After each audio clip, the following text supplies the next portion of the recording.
Well, my green thumb boyfriend Justin Roner is here to help you get your house ready with 4 freaking good Halloween garden tricks. Now, this is all going to protect your plants. And I have to tell you, Justin, you outdid yourself. Look at you, even brought in little props here for Halloween. I love it. This is good. I pulled them right out of my own garden, so I'm bringing them right to you. No, this is great. And this is a great way for people to, sort of prep their garden, because those trick-or-treaters do come in, and sometimes they do step on your flowers, step on your plants that you work so hard to grow.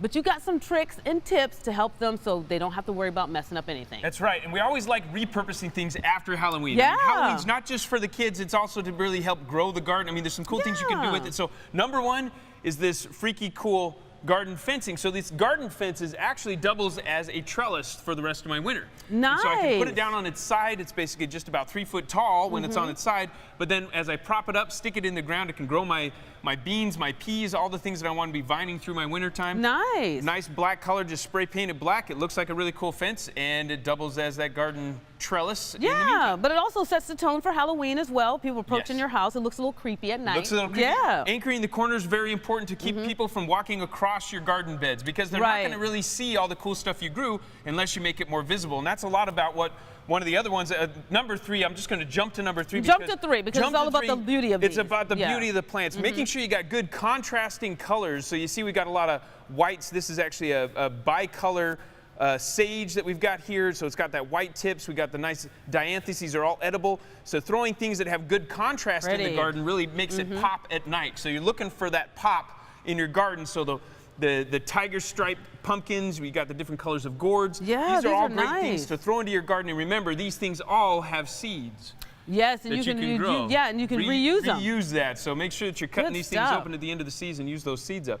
I love it. This is so cool. And you also take and use the mulch in a different way. You take and say, instead of having the haystacks, you can use your mulch and sort of trick it out, and people can sit on that. But it also adds to the decor of the Halloween theme. Exactly. So you get these big old blocks of soil and mulch and other things. We just throw them inside of a plastic bag, just like we did on these ones. This is 2 bags of mulch in the back here.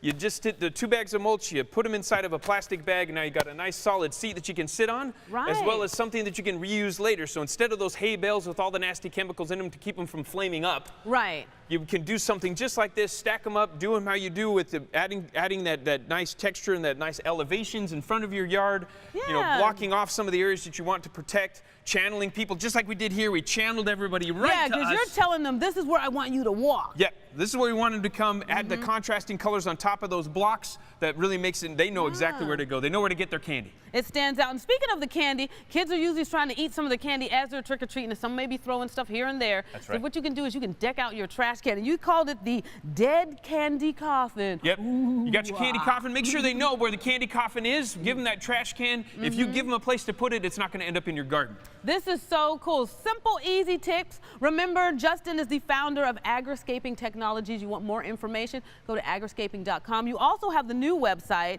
Green Thumb Thursday. Yep, greenthumbthursday.com. Get some more cool stuff.